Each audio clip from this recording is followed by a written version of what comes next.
Estamos con el doctor Atilio de la Maggiora, responsable de la Secretaría de Protección Ciudadana. ¿Cómo estás, Atilio? Bienvenido. Buenas tardes. Buenas noches, un gusto que estés con nosotros.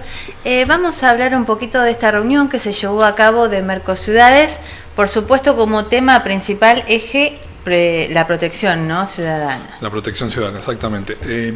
La red de Mercociudades trabaja con comisiones o grupos de trabajo. En este caso, en nuestra ciudad sesionó la unidad temática de seguridad ciudadana, que es justamente una de esas comisiones. Así que tuvimos la oportunidad de contar con la visita de 16 ciudades, esperábamos 18, pero a último momento, bueno, 2 no avisaron que no habían podido acercarse a Tandil, tal el caso de Porto Alegre de Brasil y de Río Tercero de acá de Argentina, provincia de Córdoba, que habían comprometido su presencia y bueno, por determinadas razones no pudieron acompañarnos. Tuvimos 2 días de un trabajo muy intenso a través de los distintos temas que habíamos propuesto para la reunión de la unidad temática, que tenían que ver con las estrategias de prevención situacional y ambiental respecto de las situaciones de violencia y de criminalidad, la prevención también social y comunitaria en materia también de violencia, ¿no?, y criminalidad, la participación ciudadana en ambos aspectos, digamos, la posibilidad de que la comunidad participe en los distintos decisiones y políticas que se implementan en el área, también los aspectos, digamos, jurídicos que delimitan en alguna medida las posibilidades de actuación de las ciudades, porque en gran parte la cuestión de la seguridad está muy ligada a las políticas que establecen o el Estado Nacional o las provincias, ¿no?, en los países que tienen también provincias. Por lo tanto, también debatíamos cuáles eran las reales posibilidades de actuación que tienen las ciudades o los municipios. Así que ese fue un poco, diríamos, el marco general. Fueron 2 días de trabajo muy intensos, con presentaciones muy valiosas de todas las ciudades que estuvieron, y sacamos muy buenas conclusiones.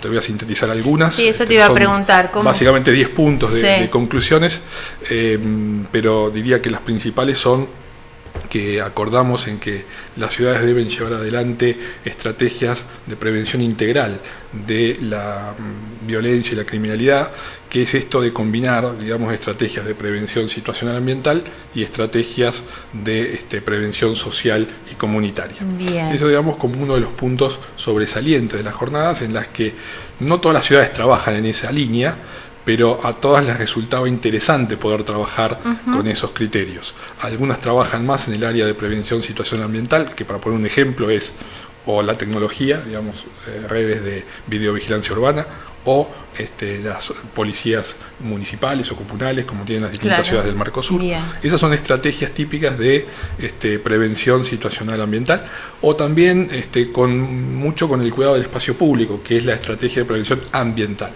Digamos, mantener en orden el espacio verde, las plazas, la limpieza incluso de inmuebles baldíos, aunque sean de propiedad privada, para evitar, digamos, que se transformen en lugares donde puedan refugiarse personas que están cercanas al delito o que cometen delitos, o incluso que se pueda ocultar los efectos de los delitos. Y esto acá se hace, Atilio. Y acá lo estamos haciendo, digamos, nosotros desde la Secretaría de Protección Ciudadana, en conjunto con la Secretaría de Obras Públicas, en estos casos, porque obviamente nuestra Secretaría no dispone ni del personal ni de la herramienta para hacer ese tipo de tarea, pero cuando tomamos conocimiento de situaciones como esa, damos intervención a la Secretaría de Obras Públicas, y allí, desde la Dirección de Espacios Verdes, van a realizar todo esto, ¿no? Claro, sí. Después, la otro aspecto es lo que tiene que ver con la prevención social y comunitaria, que bueno, significa trabajar en estrategias que tienen que ver con las múltiples causas, digamos, que inciden o que están ligadas a los fenómenos de violencia o de criminalidad. Muchas veces esto viene de la mano o es consecuencia de familias disfuncionales, problemas educativos, digamos, de la educación, generalmente la educación formal, recurrencias de crisis económicas, de crisis de falta de oportunidades de trabajo en las familias. Todos sabemos que en nuestro país hay familias que a lo mejor por décadas han tenido dificultades, digamos, con la inserción social y laboral. Por lo tanto, esto, claro, esto se va acentuando a veces de generación en generación, y son ambientes propicios para que se sobrevengan situaciones de violencia o delictivas directamente. Atilio, ¿y estos ejemplos que me das se trabajan en conjunto con desarrollo social, con trabajadoras para estas situaciones de familias? Sí, en el caso nuestro llevamos adelante desde la Secretaría intervenciones muy puntuales, muy focalizadas en los barrios. Nosotros hemos empezado desde fin del año pasado con esta línea de trabajo en lo que es Tunitas y lo estamos extendiendo actualmente a todo lo que es Movediza. Formamos grupos de trabajo con jóvenes que generalmente o han tenido algún inconveniente, diríamos, con la ley, digamos, o que evaluamos que están en riesgo o que podrían tener algún inconveniente, y entonces procuramos distintas estrategias de acción. Por ejemplo, formar grupos de trabajo para hacer tareas comunitarias, limpieza de pastizales en sectores públicos o sectores privados del barrio, restauración o pequeños trabajos de restauración, albañilería, pintura de sus propias casas. En el caso de Tunitas hemos hecho alguna también reparación de lo que es la escuela de box en la zona, en el barrio, que había sido vandalizada, digamos, por distintas personas, y los jóvenes del barrio se han puesto como meta recuperarla y ahora la tenemos en buenas condiciones, y desde que la han reparado prácticamente no hemos tenido incidentes en la misma casa.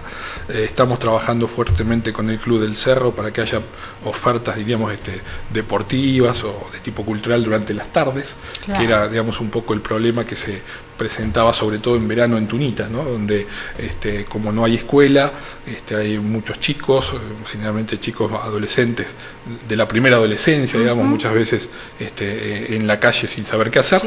Y bueno, ese ocio, digamos, que no es creativo, digamos, que muchas veces deviene en situaciones no deseadas. Entonces, para contrarrestar ese tipo de situaciones, articulamos, por ejemplo, con el Club del Cerro, pero también con otras instituciones de Tunitas.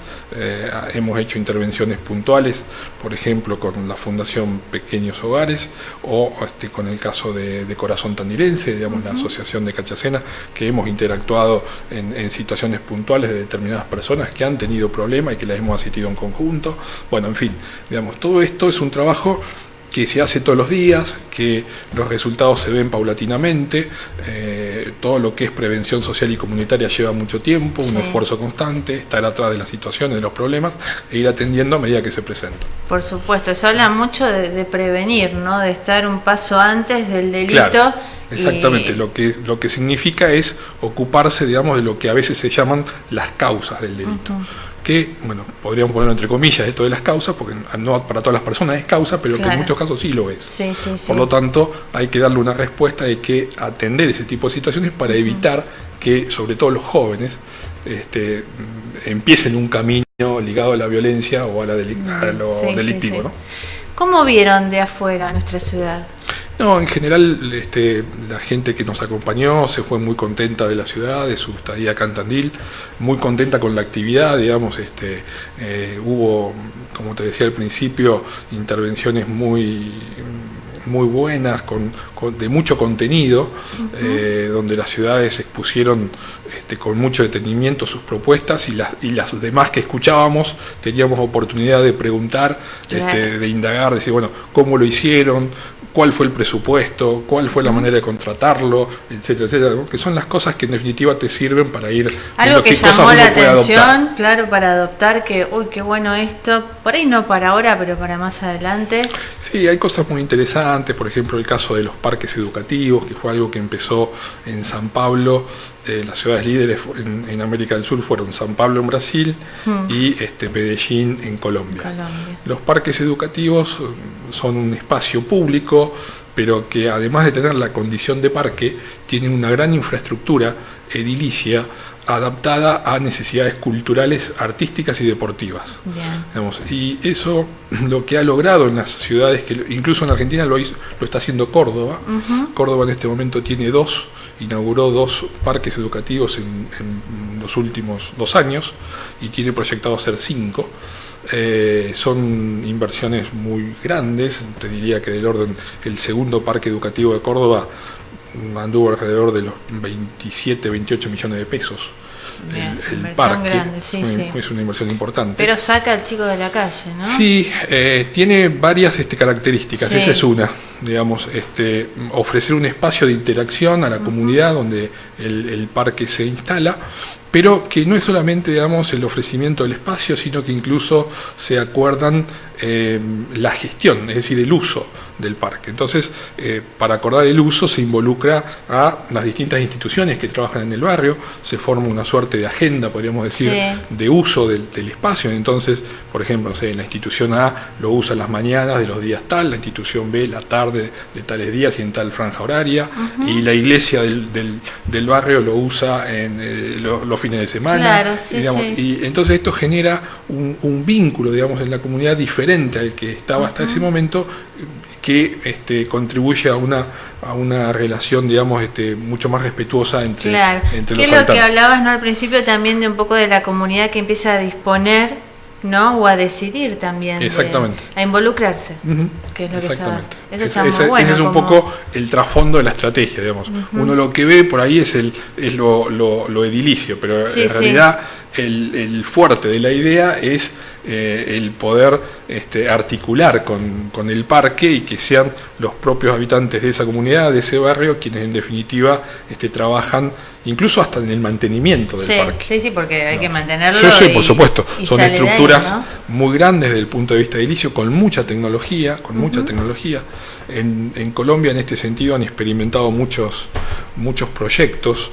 Medellín, por ejemplo, tiene escaleras mecánicas que unen la zona de montaña, digamos, donde uno podría decir que es la zona del asentamiento de barrios más humildes, digamos, hasta villas directamente, con la zona central de la ciudad, que sería, digamos, la zona de mayor nivel económico. Bueno, una de las estrategias que siguieron en Medellín fue vincular los dos sectores a través de escaleras mecánicas que las mostró, por ejemplo, uno de los disertantes, que fue el doctor Jorge Vidal, que nos acompañó, un asesor del ministro de Seguridad de la provincia de Buenos Aires, que contó la experiencia, la mostró, digamos, con filmaciones y fotografías. Un proyecto muy interesante. Qué interesante, ¿no? Qué interesante hablar con una persona que vivió ahí. Sí, exactamente. Jorge Vidal no solamente que conoce la experiencia, sino que fue asesor durante 4 años, del 2011 al 2015, del alcalde de Medellín, en materia de seguridad, y residía en Medellín.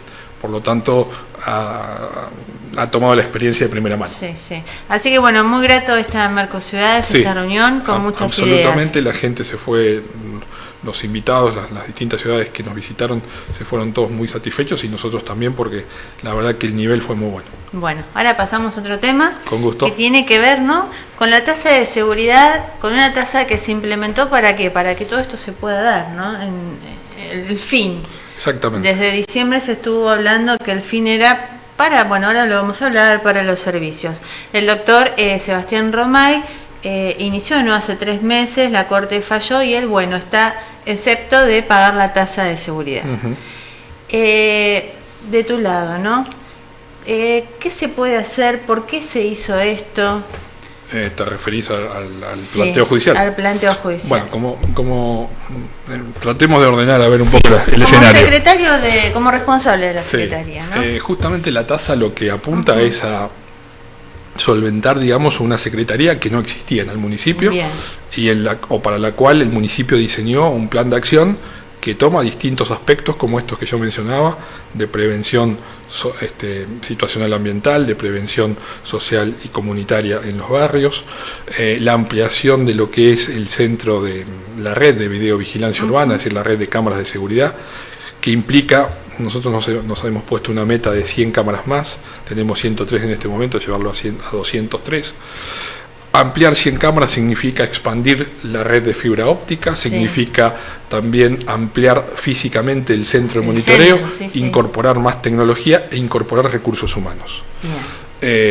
Para dar una idea de 2 aspectos, digamos, de cuantitativo, muy rápidamente, una cámara de videovigilancia urbana hoy ronda de las que necesitamos y de las que tenemos en el municipio ronda los $5.000. Es decir, estamos hablando de cámaras que están en aproximadamente 75.000 pesos. Sí. Si hablamos de 100 cámaras, estamos hablando de aproximadamente inversiones del orden de 7,5 millones. Bien, solo en cámaras. En comprar el dispositivo.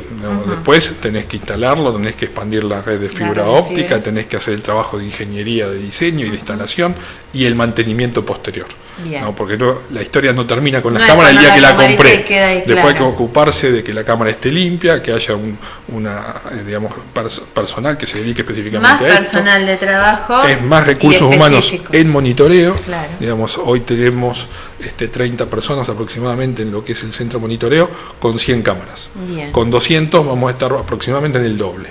Por lo tanto, hay que hacer una incorporación hacia fin segundo semestre, pero supongo que más hacia el último trimestre del año, de recursos humanos para poder atender el crecimiento de cámaras. Claro, y capacitar. Este es un proyecto muy importante que lleva bastante tiempo, que además lleva mucho recurso humano y mucha tecnología, que son dos cosas caras, y es gran parte del presupuesto de la Secretaría del año 2016. Después tenemos todo lo que son los programas de prevención social y comunitaria, estos que mencionaba, de los que estamos trabajando en Tunitas y en Movediza, pero también otros proyectos en otras áreas, como por ejemplo asistencia a la víctima, que va a tener un programa de acceso a la justicia para las personas que sean víctimas de delitos graves, que se va a definir en una ordenanza cuáles son esos delitos, pero básicamente podemos anticipar que se trata de aquellos delitos que atentan contra la persona, contra el ser humano en sí mismo, como puede ser el homicidio, las lesiones, los atentados contra la libertad sexual, alguna situación de robo calificado con violencia a las personas, cosas por el estilo. Víctimas de esos delitos, víctimas de violencia de género y víctimas de violencia familiar, van a poder solicitar una ayuda económica en el municipio para contratar su asistencia legal para hacer valer sus derechos en la justicia. Uno de los puntos que siempre es la pata flaca en toda nuestra legislación, en el sentido de que muchas veces se prevén los mecanismos legales, pero no se dan los requisitos para hacerlos eficientes y eficaces. Claro, porque por ahí no todo el mundo puede Exactamente, llegar, ¿no? No todo el mundo puede llegar. ¿Y qué pasa en estas situaciones de violencia, sobre todo en la violencia de género, en la violencia de familia? Muchas veces, dentro de un mismo contexto familiar, una de las dos partes está representada ya por un defensor oficial y ese defensor oficial no puede atender a la otra parte del conflicto. Los que son víctimas de delito no tienen un defensor oficial que los asista, que los represente y que haga valer sus derechos en la causa penal. El defensor oficial está pensado y tiene por función defender al imputado, al que es considerado autor del delito, y no a la víctima. Por lo tanto, la víctima, si quiere participar de la causa penal, tiene que contratar abogado. Para contratar abogado, por supuesto, tiene que disponer de algún dinero que le permita hacer la contratación. Hay muchos casos, reitero, de personas que no pueden acceder a estos servicios. Entonces estamos pensando en crear una suerte de fondo, del cual el municipio va a subsidiar este tipo de situaciones para que las personas que lo necesiten y que acrediten realmente la necesidad puedan superar estas dificultades. Este es un programa muy importante, es novedoso, yo diría que es novedoso a nivel país, casi no hay programas de este tipo en los municipios. Y mucha gente no puede... Tenemos muchas expectativas con el desarrollo del programa, e incluso es algo que, por ejemplo, las distintas organizaciones que trabajan en pos de la defensa de la protección, promoción de los derechos de la mujer siempre lo reclaman, porque son situaciones que se presentan muy frecuentemente justamente en la violencia de género o en la violencia familiar. Sí, porque no tienen plata sencillamente no para se contratar puede acceder a un a un abogado y quedan vulnerables totalmente. Exactamente. Entonces, este es un programa especial que se fondea justamente con la tasa de protección ciudadana, por lo tanto es algo también específico y muy importante para nosotros dentro de las propuestas que estamos tratando de desplegar desde la Secretaría. Bien. Pero no se agota ahí, también tenemos nosotros en la Secretaría el área de defensa civil, que también necesita un presupuesto específico y acorde, lo que tiene que ver con control vehicular urbano, que requiere incorporación de tecnología y equipamiento, y también hay desde luego apoyos económicos a la policía, tanto a la policía de seguridad, como a la policía local. En el caso de la policía local, por los convenios específicos en los cuales el municipio adhirió al sistema y uno de los aspectos que tienen estos convenios es la posibilidad de que los municipios colaboren con equipamiento, con sostenimiento en general, diríamos, de la policía local, y también por distintos convenios que vienen en el municipio, te diría, desde los años 2000 aproximadamente, desde incluso antes del 2000, ya con la gestión del entonces intendente Sanatelli, se firmaron los primeros convenios de fortalecimiento logístico entre la provincia y el municipio para fortalecer la acción policial en la ciudad. Bien, vamos a Por lo tanto, hay toda una historia, claro, digamos. Que la gente no sabe, que siempre se ha ayudado. Exactamente, me parece que es muy importante decirlo y que quede claro, porque ahora se plantea, digamos, en uno de los aspectos de la supuesta inconstitucionalidad de la tasa de protección ciudadana, se dice que es porque se ayuda a la policía. Bueno, entonces yo diría, hace 30 años que el municipio está haciendo algo inconstitucional, digamos. Claro. Y justamente está ayudando a algo que estamos pidiendo todos y los algo días, que reclama a toda la seguridad. Claro. Habló mucho de que no se otorga servicios, y yo veo que todo lo que me está diciendo son servicios. Que algunos están efectuando y otros son proyectos a futuro, que por supuesto se necesita dinero. ¿Qué va a pasar entonces? ¿Y cómo pudo hacer esto? Es por... Él mostró que en la factura decía que era para los patrulleros, cosa que eso lo tiene que pagar la provincia. ¿Por no especificar todos los servicios? Sí, bueno, nosotros no tenemos notificación formal de la causa. Lo que sabemos de esta acción judicial es lo que ha trascendido por los medios de comunicación y lo que hemos podido ver por los medios. Pero no obstante eso, sí me gustaría hacer algunas precisiones. Sí. A ver, estamos hablando de una acción de inconstitucionalidad. Esa acción de constitucionalidad tramita exclusivamente ante la Suprema Corte de Justicia. Bien. Y la Corte lo único que ha dispuesto es una medida cautelar por la cual ordenó que no se le aplique la tasa al doctor Romay. Bien. Pero en ningún punto se dice, de la parte resolutiva de esa disposición, de esa resolución, se dice que la tasa sea inconstitucional. Lo que la Corte dice es, bueno, a ver, la voy a estudiar. Voy a estudiar la tasa. Por ahora la suspendo en favor del doctor Romay. Ahora, la Corte la va a estudiar, por lo tanto, puede ser que nos diga que sea constitucional o que sea inconstitucional, que es la tesis del doctor Romay. Nosotros obviamente sostenemos que es constitucional porque la tasa apunta a solventar todo este abanico de servicios de los que estamos hablando, que es un diseño, diríamos, de política de protección ciudadana que es integral, justamente como lo propician las ciudades del Mercosur, es decir, cumplir funciones en materia de protección de los derechos de nuestros vecinos en ámbitos, diríamos, complementarios al de las políticas que despliegan o el Estado Nacional o las provincias. Claro, sí, y eso es lo que estamos haciendo en la ciudad. Sí, sí. Por ejemplo, no hay las redes de videovigilancia y los centros de monitoreo siempre son gastos municipales. Nunca los paga la provincia, no los paga la nación. Bueno, con algo hay que pagarlo. Hay que pagarlo, y acá cada vez estamos pidiendo más cámaras. Y cada vez, claro, ciertamente es una demanda creciente, digamos. Y por eso el año pasado el intendente tomó la decisión, en primer lugar, de crear la Secretaría de Protección Ciudadana. Y la segunda decisión importante, no segunda en el tiempo, sino en conjunto, porque van las dos de la mano, es justamente de establecer los mecanismos para generar recursos, para atender un área nueva, un paquete nuevo de servicios ligados a esta idea de la protección ciudadana. Bien. De lo contrario, sería hablar, digamos, medio en el aire, ¿no? Es decir, crearíamos una cartera, digamos, un ámbito de competencias, de funciones, diríamos para qué sirve, pero no le daríamos los instrumentos para que actúe. Bien. Y los instrumentos es, desde luego, el presupuesto. Es el presupuesto. Con los 33 millones que envía la provincia, que ya creo que enviaron 11, que hablaba el doctor Romay, ¿se llega a lograr todo esto? No, además hay que aclarar dos cosas con esto. Sí. Primero, cuando se crea la tasa de protección ciudadana, nadie sabía que iban a venir fondos de provincia.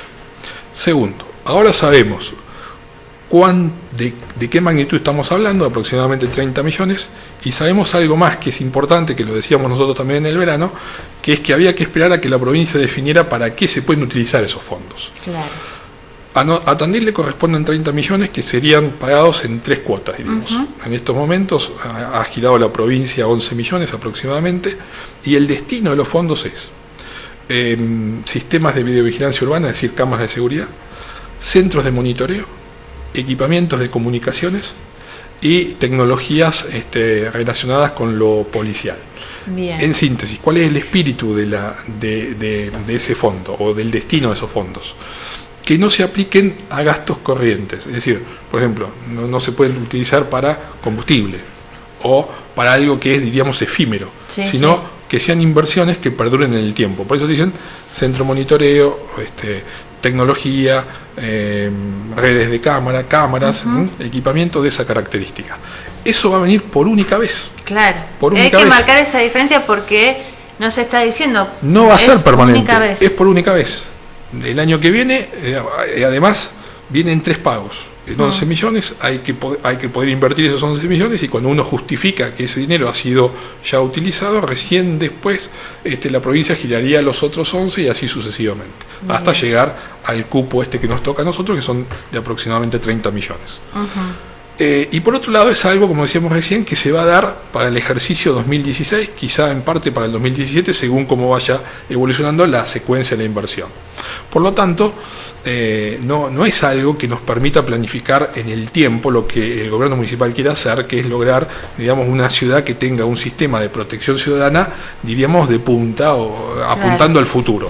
Digamos, algo que persista en el tiempo.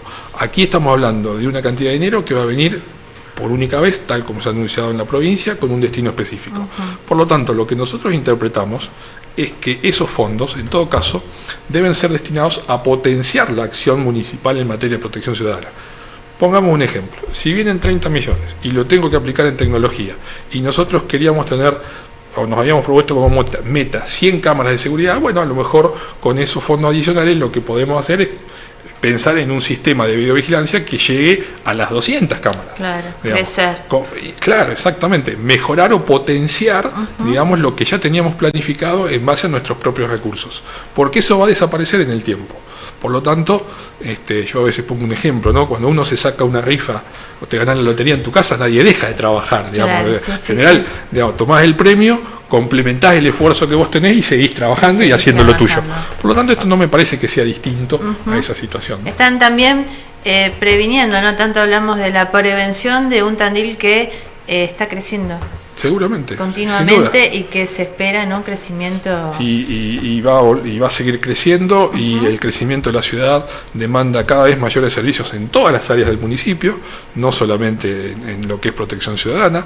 El crecimiento repercute en todo, repercute en salud, repercute en obras públicas, repercute en educación, en desarrollo social, porque nacen nuevas problemáticas a medida que crecen barrios. Bien. Va a repercutir obviamente en la Secretaría de Protección Ciudadana porque se generan nuevos escenarios, espacios públicos nuevos que requieren de nueva intervención, así que hay que estar permanentemente trabajando. Y todo también requiere de personas, ¿no? Que trabajen y hay falta, ¿no? De trabajo, con lo cual empieza a girar de nuevo este círculo. Exactamente. ¿No? Atilio, para despedirnos, como todo esto sale del Frente Renovador, yo te tengo que hacer la pregunta, que es en Tigre, en el municipio de Tigre, se usa la tasa de seguridad. Sí. ¿Por qué acá no? Mostrar. Bueno, sí, esa es una pregunta que nos hacemos nosotros, ¿no? ¿Por qué Tigre puede tener tasa y nosotros no? Digamos, pero, a ver, también seamos justos en esto. El Frente Renovador, por lo menos local, no tiene una posición unívoca en la materia. Está el caso de Beatriz Fernández, de Carlos Mancilla, que nos han acompañado con la creación de la tasa. Yo incluso circunstancialmente hablé con Beatriz hace un par de días, nos encontramos en el municipio y charlamos de este problema y me decía que ella estaba a favor de la tasa y que había que defender esta tasa porque era defender una política de seguridad que todos estábamos, digamos, de alguna manera reclamando, los distintos sectores del Consejo Deliberante y la ciudad en general. Mira, Tigre tiene una tasa de protección ciudadana para el ejercicio 2016 que es de 271 millones de pesos, de los cuales 132 millones aproximadamente derivan de una tasa específica que se llama tasa de protección ciudadana. Bien. Aquí te puedo mostrar el cuadro de las fuentes, si querés lo podemos mostrar acá, no sé si se alcanza a ver. Protección ciudadana.